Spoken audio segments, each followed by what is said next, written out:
everyone, I'm Chester44 and welcome to this Let's Play of Blades of Avernum. Last episode we finished the last scenario that is included with Blades of Avernum.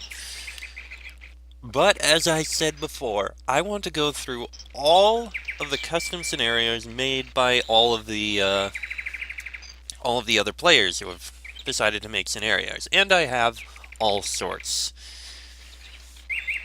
But before I start doing that, there is one other thing I should do.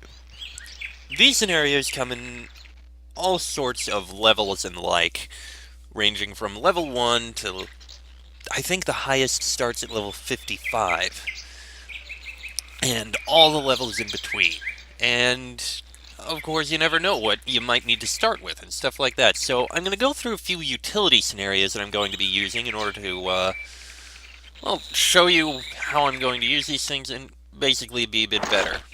I mean, I'm glad that someone actually made a scenario so you don't have to go into the character editor every time to make sure you got it right. Plus, there's one or two other handy things that I'm going to take a look at, because I'm curious. It's 4 scenarios listed as utility in the description, so we may as well start with the most obvious one, high-level party maker. Let's give it a go and take a look at it. Welcome to the High-Level Party Maker, an increasingly more general utility for Blades of Avernum. If you wish to make your current party into a higher-level party, follow the purple carpet to the north. If you are making a higher-level party, it is almost certainly best to use this scenario in conjunction with TM's Artifacts Hall. Get it from yada yada yada, but there is plenty else here to do too, in addition to making a high-level party. You can head west into the arena for combat, or east into the shopping area to shop. Check the signs and the readme for other features. When you are done here, leave through the portal currently beside you. Pretty self-explanatory. Oh, and I guess I should probably make note, if you don't care about the utility stuff that I'll be using behind the scenes, you don't need to watch. But I did try this out earlier, and it turned out there was a lot more here than I thought. North to the Abilities Rune, Library, and Level Raiser, east to the shopping area, west to the arena. Well, we may as well start with the chief part of it. These stairs lead to the ability. Climb the stairs. At this rune, you can change your party character's traits. Would you like to modify one of your characters? What are my options? Choose which character to modify. Say Fox. This character has Elite Warrior trait and Battle Frenzy ability. And it lists all these sort of things that you can add or change or stuff like that. Which is quite impressive. All honesty, that you can change this right on the fly, and that you can add in these abilities like this. But no, I don't want to modify anything. North to the library, east to the level raiser, south to the entrance. And here's a library. The librarian here stops to talk with you. Hi there, tried not to mind our dust, we just moved. What is this place? This is the library of Blades of Avernum scenarios. We have a book on each release scenario describing the basic details of the scenario and recommending a setting in the level raiser in order to prepare yourselves for that scenario. Read the books. You'll catch on pretty quickly. What's the purpose of that huge pit in the corner? Ah, that is the pit of unfinished scenarios. All scenarios begin there. Once a designer finishes a scenario, it floats up to the floor here. Then I see it and put it on the shelf. To tell you the truth, some deserve to be kicked back down there. The pit is also dedicated to all the scenarios that never get finished. Some unknown but incredible percentage of all scenarios that have been started have never been finished, and they have to remain in the pit forever. As I say to all designers, do a good thing and finish your scenario. Release it from the pit. It needs to be free. What books do you recommend? Well, the favorites right now are Mad Ambition, Canopy, and Basikava. Several others each have their fans too. A lot of it depends on personal taste. Why did you move? Orders from on high. Apparently the old library was too small and might not hold all the books that need to be put there. The original library was built when there were very few scenarios for Blades of Avernum, so we had very few books. Now that there are more, we needed more space, so we moved. Most of the shelves here are empty, but if in a few years they become full, we can build a new wing. Plenty of space. Roses of Reckoning. Yeah, each one of these books basically has information on a scenario. I actually don't recognize some of these names, but still, let me see if I can find a good example of one that I'm going to do. And we can give it a read and we'll see. Okay, a large rebellion. That's one I'm going to do at some point in the future. A Large Rebellion by Otto Hellman. Levels 25 to 35, rated everyone. Release date 2005. The 16th third-party scenario for Blades of Avernum. The Naga, protector of Serpent Delta, has been captured by some cunning magic. Then the orb was stolen. Now that the Delta is unprotected, more of the outcast nature folk return for a vengeance. A Large Rebellion, like UV, DOK, and MA, was one of several scenarios submitted in a barrage right before the first contest deadline and not posted until several days later. Like several others released around this time, CVDOK, it came somewhat out of nowhere. Otto Hellman was not well known before the scenario came out. Described as buggy, ALR probably suffered from the deadline even more than DOK or the others. Galandon, the creator of this, recommends a level 30 setting in the HLPM to prepare a party for ALR, but he speaks from ignorance. And that's basically the basic ideas of in this library. Shows you a book and tells you, yeah, this is what would probably work. There is a lot of empty bookshelves here. Don't know why these... Oh. These are the these must be the 4 scenarios that Vogel made. The 4 that are... Yes, these are the 4 that are included with the game. You know what, I'm curious. Let's see what they say about them. In order, in fact. Valley of Dying Things. Level 1 to 10, rated everyone. The first included scenario for BOA. Everything in the valley is dying. The plants, the animals, the people. Disease is everywhere and people are losing hope. VODT is the scenario that even those who haven't registered BOA can play. It was virtually everyone's first scenario, and it is one of the few BOA scenarios that was ported from BOE. BOE being Blades of Exile, the game that this is technically a remake of. The majority of poorly written posts on the Spiderweb boards asking for help involve VODT, and most of them don't know the name of the scenario. Don't let this be you. Ask for help clearly. Galandon strongly recommends entering VODT with a new party because everyone does. However, if you truly must, the level 5 setting in the HLPM shouldn't unbalance the game too much. A Small Rebellion by Jeff Vogel. 9 to 20, rated teen, second included scenario. You've been hired to wipe out a rebellion. Will you follow your orders or switch sides? Widely regarded as the best of the prepackaged BOA scenarios, ASR is a port of the similarly well-received BOE scenario of the same name. ASR was the first scenario to have the choice concept, fight for the rebels or the Empire, that has become popular. Despite its strength, this scenario suffers from being much the same as it was in BOE, despite the possibility of truly adding some zing to it with the greater power of BOA. It also suffers from having no consequences to the choice. Events turn out much the same way no matter what you do. Still, it is well done, and it is well worth the playthrough. Galandon recommends a level 10 or level 15 settings in the HLPM to prepare a party for ASR. Man, he uses a lot of acronyms. The Zakazai Run by Jeff Vogel for level 1730, rated everyone. Third included scenario. A desperate mission. An underground river through unknown territory. No friends, no supplies, and only 2 weeks to get through.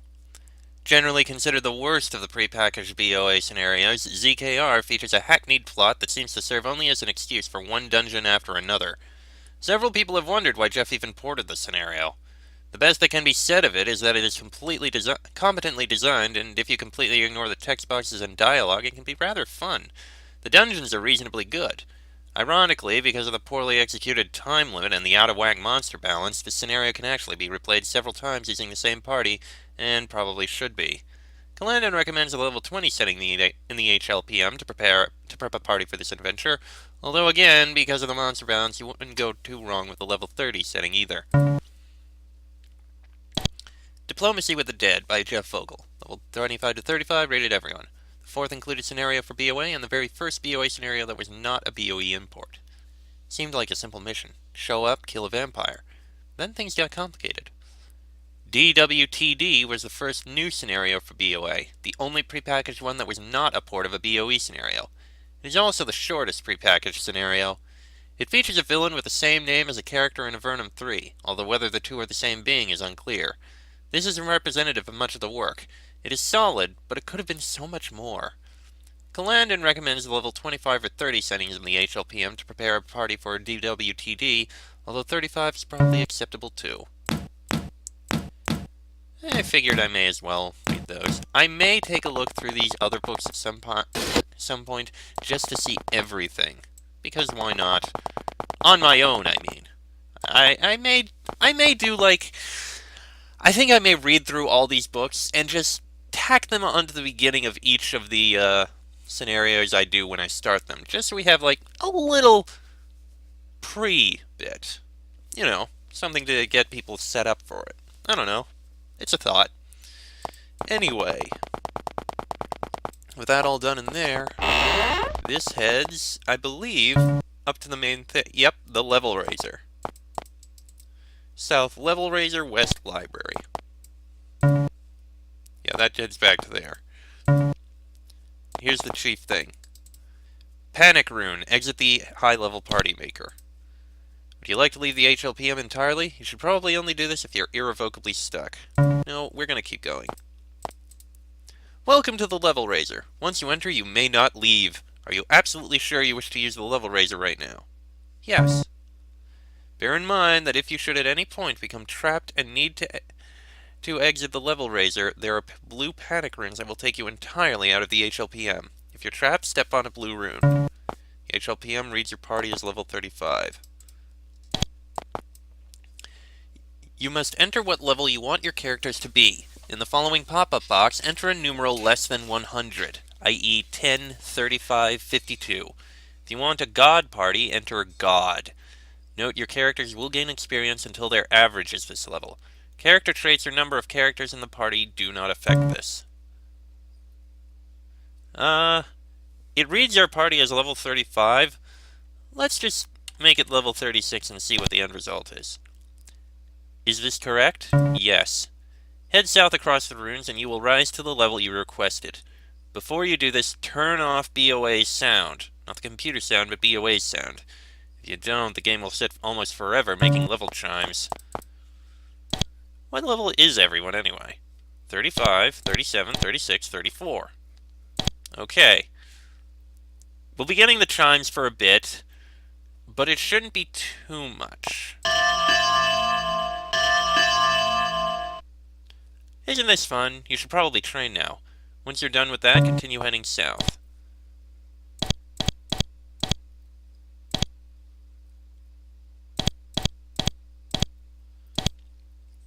Fox is 36, Sheik 37, Bonnie 37. Interesting. And Draco's still level 34. Also interesting. Now you need some items. Fortunately, there is a shopping area near here. Continue south down the stairs and you'll reach it. Once you get to the shopping area, step on one of the runes in a corner to get money. Buy whatever you like, but be careful with your money because you'll only get 2,500 coins for every level that your 4-person party gained in the level raiser. In other words, this time you'll get 2,500 coins to spend on items and spells. Bear in mind that there is a very useful utility that TM has made called the Artifacts Hall that will allow you to pick up artifacts from other scenarios. You may want to use that in conjunction with these shops in order to outfit your party. It's definitely something I'm going to look at and try to do. Descend the stairs to the shopping area. South to shopping area, west to entrance. You are standing outside the shopping area. Would you like to set the shops up now? They will be filled with items appropriate to your current level. If you're coming from the level raiser, you should probably choose yes. This can only be done once. In order to change the items in the shops, you must leave the HLPM entirely and return. Yeah, set him up. Let's see what appropriate is. Oh my god, look at all these free spells, mages, and... Who the hell are you? Macron? Why does that name sound familiar? I swear I know that name from one of the scenarios here. Wow, there is everything. Alright. If you'd like more money, speak to the head merchant. Wandering through the shopping area is a man of indeterminate age. He carries a piece of paper with him and makes notes constantly. Ah, yes, interesting. He seems rather startled when you approach him. Who are you? Oh, yes, you must be the newest arrivals for this strange place. Who are you? My name is Macron. I'm a journalist and sent to report on unusual events in strange locations. What are you doing here? I happen to be on the wrong end of a major dimension warping spell. I got transported into this most peculiar of environs. But how did you get here, I wonder? I don't really know. What a strange place this is. I'll have to write a report on it when I get back into the real universe. What is this place? It is quite strange. I have called it a high-level party maker. You are a party of adventurers, correct? And you have grown greatly in power since you arrived here? Why, yes. How odd. Something in the magical fabric of this place gives tremendous power to the transience of its reality. He realizes that you are staring at him uncomprehendingly. He smiles. I've been reading The Problems of Interdimensional Theory by Rita of the Scani clan. Quite fascinating stuff. Anyway, the way this reality is set up, you gain power by walking through here. The mathematics of it are too complex for me to explain, but it works. Will you be heading back to normal reality soon? Soon enough. I want to look around here a bit more. The head merchant here is very secretive about his identity, and I want to know more about him before I leave. I've been asking for quite some time, and he still refuses an interview. But yes, soon I will go. Okay, I guess we'll speak with each of these people. Why not? Spider's shop. Merchants are busy people. Skipping conversation, the salesperson jumps into listing prices. Oh, and it thinks you're cute. Hee! Okay, I guess this one is just for selling things too. Skipping conversation.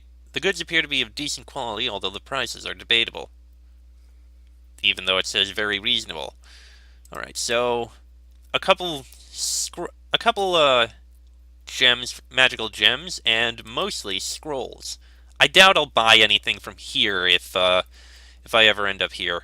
Maybe on the lower levels I'll get piercing crystals and shattering crystals, just because they are handy.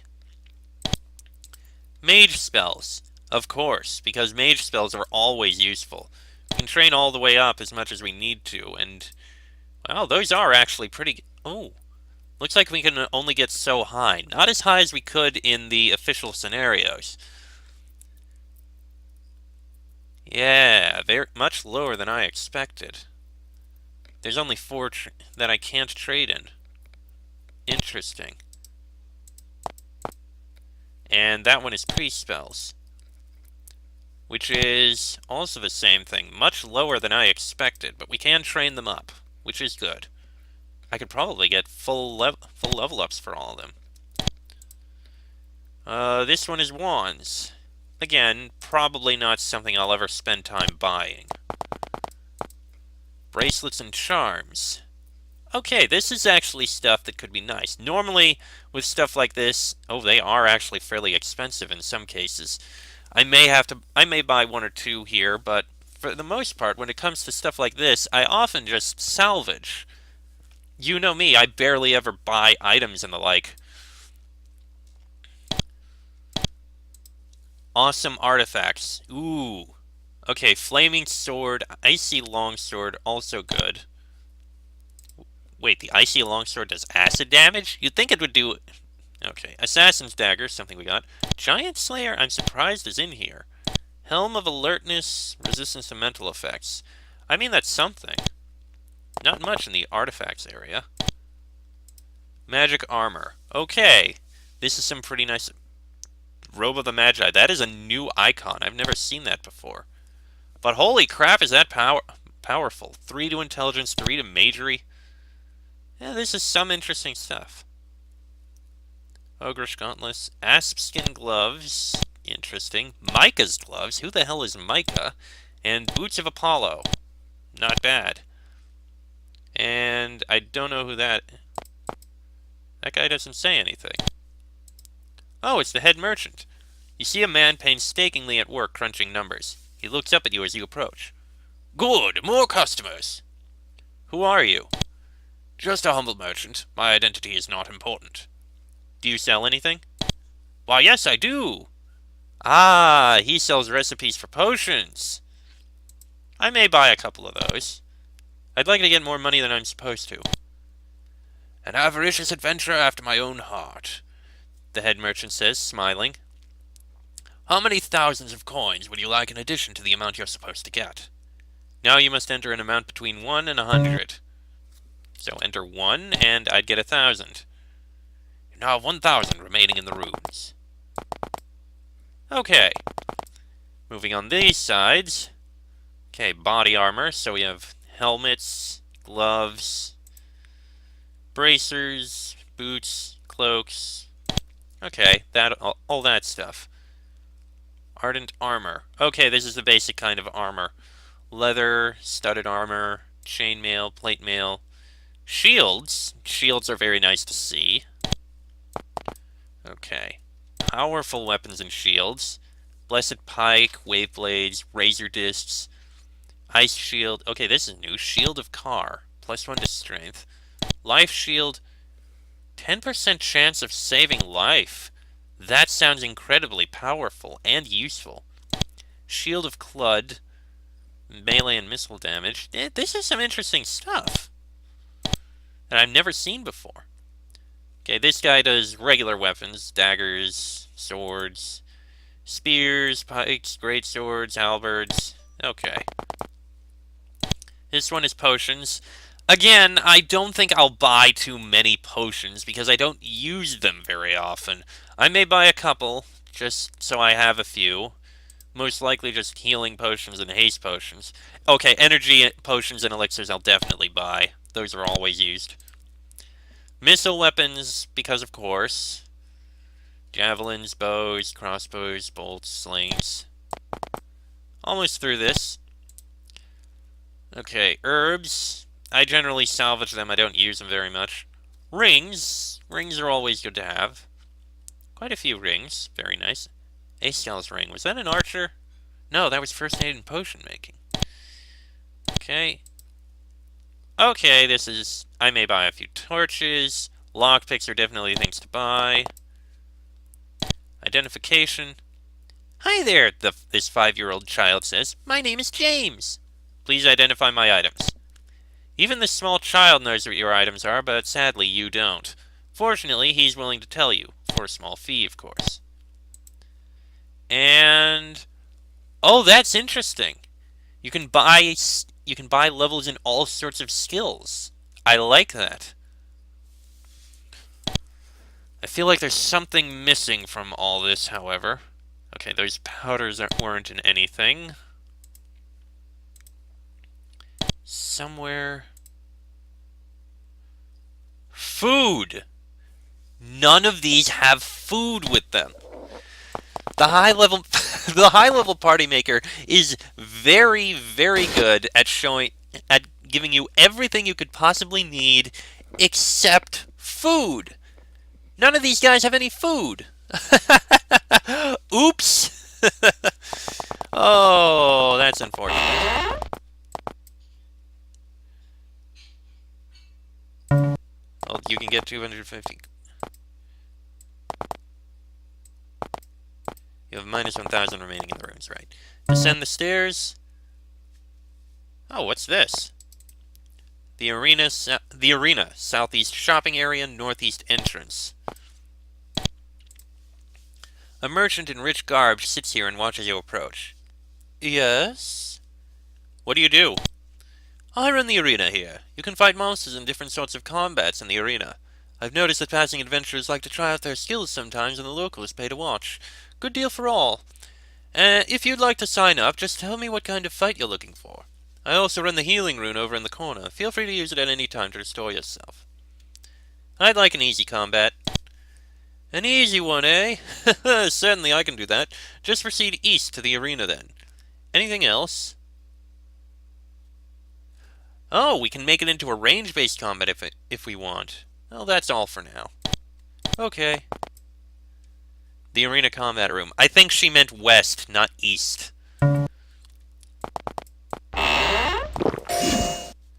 This is an easy combat. Alright, I guess we can give it a try. have one have one fight in here. Why not?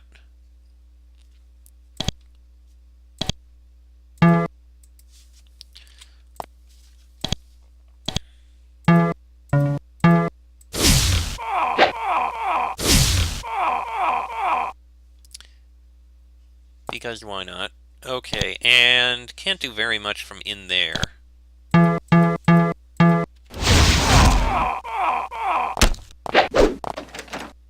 He summoned vampires. That's definitely not pleasant. If we die, though, it's not really a big deal, in my opinion.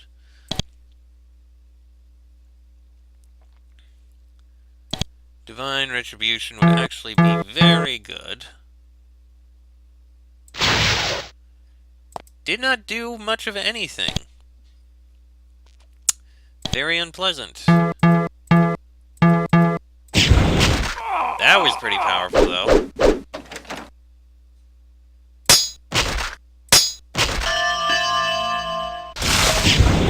That's definitely less pleasant. Right, lightning spray, I think.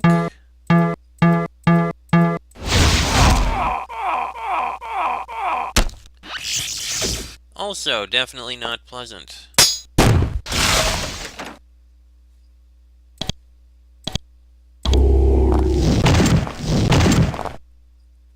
Yeah, this is definitely going very poorly at the moment.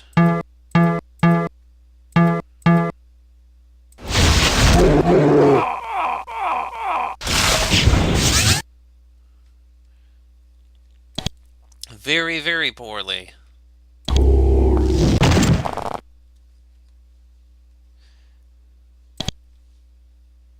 Arcane Blow, I think. Did not work as well as I'd hoped. He summoned more vampires. Wow, when they said that the arcane spells were broken, they were not kidding.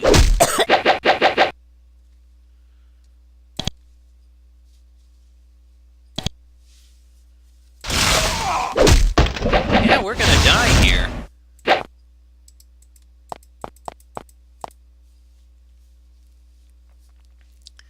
It's very surprising. And this was an easy fight. Wow.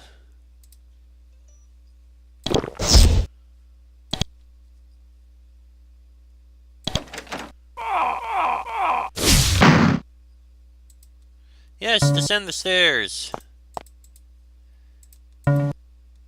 Soothing feeling washes over you. You're restored, but someone's still dead. And that goes back to the entrance. Well,